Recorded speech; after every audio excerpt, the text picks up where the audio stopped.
Hi guys, I'm Vlad Catcher, and this video is about essential startup advice. It's 17 points you must know about startups. Must know. So point number 1, follow the money. By that I mean every decision you make in your company should bring you more revenue. If you're not sure what to do, just follow the money. Get more sales, chase more sales, chase more sales. If you're not sure what product feature to add, ask yourself, is this feature going to generate our company more revenue? If yes, then for sure add it. So follow the money. And I have a point to note about this is, I have a rule that every startup should have sales within the first 30 days. Because I'm afraid once it goes beyond that, it gets so dangerous that you can just end up being on the wrong track for a long time. Meaning you might be building something that nobody needs. That's the risk, right? I actually learned this the hard way. One project I was starting before, long time, like 6 years ago, 7 years ago, I was starting a project that was consumer facing, didn't generate revenue, and I wasted 3 months or 4 months building this free product that nobody needed, nobody ever used, and never made any money. I would have known that it's a worthless product if I would have just pursued revenue, right? So if I would have pursued revenue in the first 2-3 weeks, I would have seen it. So always follow the money in your company. Number 2, be daring and bold. You know, you meet people who say, set realistic goals. This isn't realistic. What I want you to recognize is the next person that tells you to set realistic goals or this isn't realistic, usually did not achieve the type of success you probably want to achieve. Because all the really successful people are always about set unrealistic goals. Do this epic thing. Let's put a man on the moon. Let's make a self-driving car. Let's change the world. Don't set realistic goals.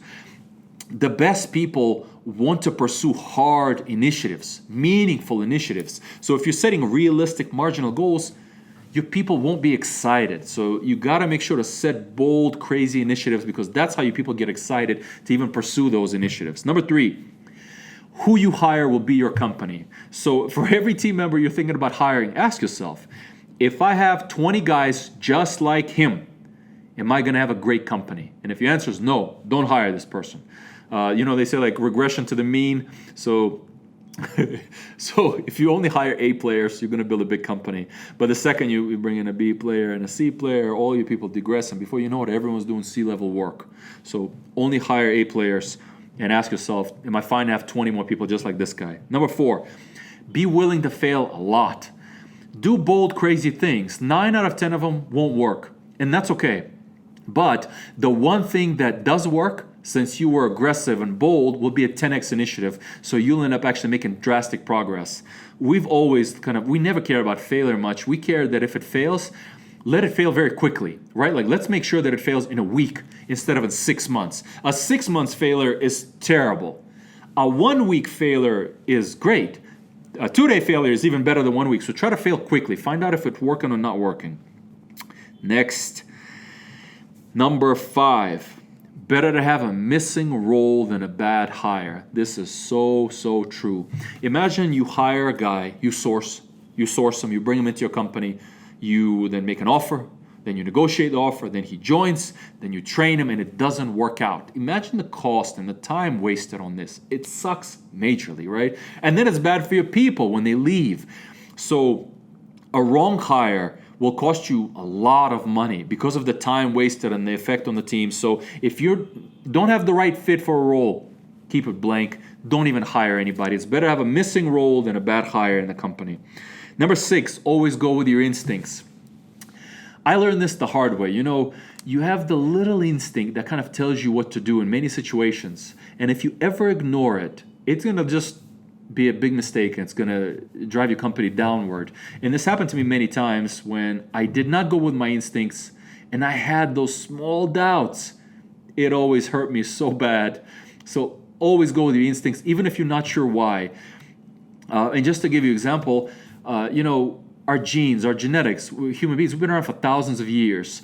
We feel something. We have an instinct that feels something almost instantly. And we can't always explain it. So don't worry about always being able to explain why you feel something, even though it's good if you can. But if you feel something, always go with your gut, because that is thousands of years of evolution. Number 7, work doesn't always have to be fun. I swear I've met so many team members who hey, this isn't fun, or I want to do only the fun work. Work doesn't have to be always fun. A startup is like a child. When you raise your child, it cries, You have to wake up, feed it every 2 hours. It gives you a lot of trouble for most of its life. But that child is beautiful and meaningful, and it's your legacy. That startup is beautiful and meaningful, and it's your legacy. So it doesn't have to be all fun. It just has to be meaningful and purposeful. You're building something magical. So it does not have to be fun at all.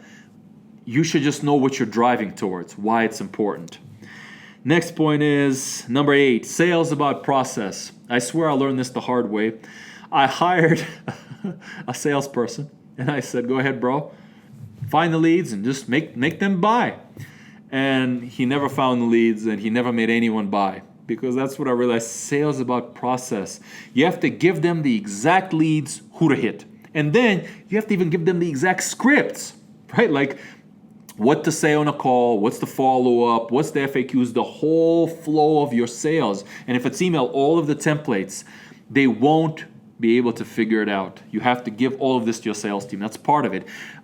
If either you have to do it as a founder, or you can hire a VP of sales, one person in charge who can make this process. But that's what I learned in sales, all about process. Number 9, hire slow, fire fast. You should generally try to meet a person 3 to 4 times, several times, to get to know them, to really dig in and ask a lot of questions before you hire the person. But the second you know the person's wrong, get rid of them. Don't keep second validation. You know, I have an interesting story. Mark Benioff, he's the CEO of Salesforce, and he says once, if a person resigns and he's fine with it, that's when he knows it's time to fire that person. Think about that. So CEO of Salesforce, he said, if a person resigns today, if this person resigns today, and I'm fine with it, you should fire that person. That's his kind of map for when to fire the person. So if you know the person's wrong, get rid of them. Number 10, solve one problem with your product. One problem. Do you know when a startup's going to fail? Show me an early stage startup that's working on 3 things. Guaranteed death. So they have no focus. They don't know what they're working on. The key is less but the best. Less but the best. So if you focus on many features, a lot of products, you're going to die. You're going to just go bankrupt and you're going to lose. Less. Focus on less things on your product. An example of this is Instagram. You know, Instagram, when Kevin was building it, he was saying, it's not what we added to Instagram that made it big. It's everything we took away. Because their first product before that, the first product before that, it had everything. It had like hundreds of features. And he said, you know what? We stripped it down to the 2 things or 3 things that really mattered, and we shipped that. And that was Instagram. So they specifically worked to remove. So from your end, if you're adding a lot of features, if you're building multiple products, you're going to fail. Don't do that. Next point is focus on progress, not movement. This is point number 11. I got burnt by this myself. At one point, my team reached 40-some people, which means a lot of people. And we had so many people and so much noise. But revenue, same.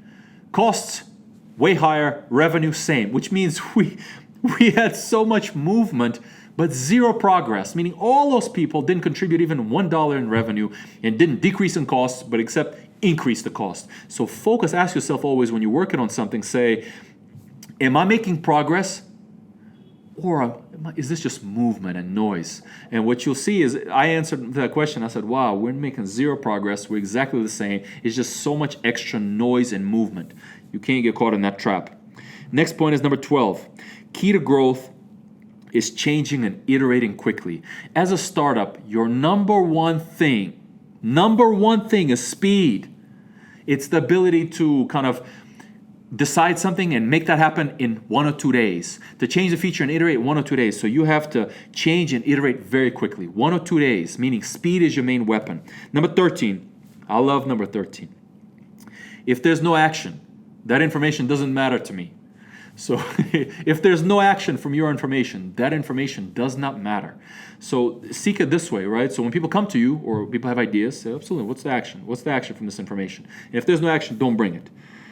Number 14, team size and funding does not matter. I meet so many people and they're like, wow, how big is the team? How many people is it? In my mind, the higher revenue you have, the less people you have, the better company you are, because less people can do more magic. They're better. So don't look for big teams. Look for small teams with a lot of progress. Look for a team of those the 10, 20 crazy hackers who are like, you know what? We did this much in revenue last year, this much this year. We're projected to do this much this year. Yeah, we're just 10 of us or 15 of us, but we do magic. We know how to actually get things done. Don't look at funding or team size. Look at progress and progress and traction. To give you examples of this, Instagram was only 12 people when they got it was sold for $1 billion. 12. Snapchat was only 8 people. 8 when they were worth $1 billion. WhatsApp was only 40 people when they were worth $19 billion. Nowadays, I see a company of like 1,000 people, tiny revenue. Like, it doesn't make sense, man. Like, don't look at the wrong factors. Look at progress, and technically, the smaller the team, the higher the revenue, bigger progress, the better. Next point is 15. Ask why frequently. You have to ask why. Like when we're iterating our products, let's say our viral loop's not working. The users aren't inviting. We always just ask, like, well, why are they not inviting? What's the actual root cause of them not inviting? Ask why frequently, because then you'll get to the root cause and you'll solve the problem at the core. Next point is 16. Think from the other person's point of view. This was quite painful for me, but you always have to think from the other person's point of view. So if you're hiring a person and he's saying something, we got to think, well, where's he coming from? Why is he saying this? So how do I make him accept my offer, and how do I overcome the questions? Or why is this engineer saying this? How do I think about his point of view? Or why is this user not behaving the way I need him to behave? Always think from the other person's point of view, because then you can make good decisions. Number 17, this is the last final point. Be adaptable and learn new things quickly. So in a startup, I would say the first 30 people, it's more about being almost generalists instead of specialists. The bigger the company becomes, the more they become specialists. They do the smallest thing exceptionally well. But in a startup, when you don't have a lot of people, you have many missing roles, a lot of chaos, the key is to be a great generalist, right? You can quickly learn a new skill, and you can quickly go like from this to this to this. For example, for me, I had to learn how to become exceptional at PPC marketing, how to set up all of our ads.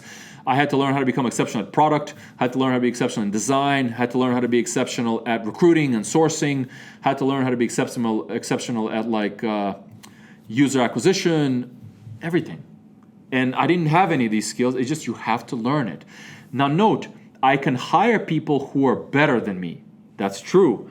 But I can do 80% of the job, and I can learn it in 1 or 2 weeks, right? So, for example, we set up all of our paid marketing, meaning we spend very high budgets on paid marketing, and I set up all of it in 3 weeks. So in 3 weeks, I learned everything about PPC, set all of our ads, optimize all of our ads in 3 weeks. So there are guys who are better than me, but in 3 weeks, I know 80% of what they know. So this is really important. Look for generalists and adapt quickly, right? So if something doesn't work, change. And I'd like to end this with a quote by Charles Darwin. Charles Darwin. He said, "It is not the strongest that survives, nor the most intelligent, but it is the one most adaptable to change." So if you're willing to change quickly, if you can adjust quickly and change quickly, you can build a massive company. This video was about the 17 kind of essential startup things I did not know that'll help you build a much bigger company. This channel is all about entrepreneurship and startups. My company, we have 70,000 paying customers. So it's been a long journey, and I'm sharing all my lessons, all my tips, all my advice, so you can build a more powerful, stronger company and learn more about entrepreneurship. Thanks for watching, and subscribe if you enjoyed this video.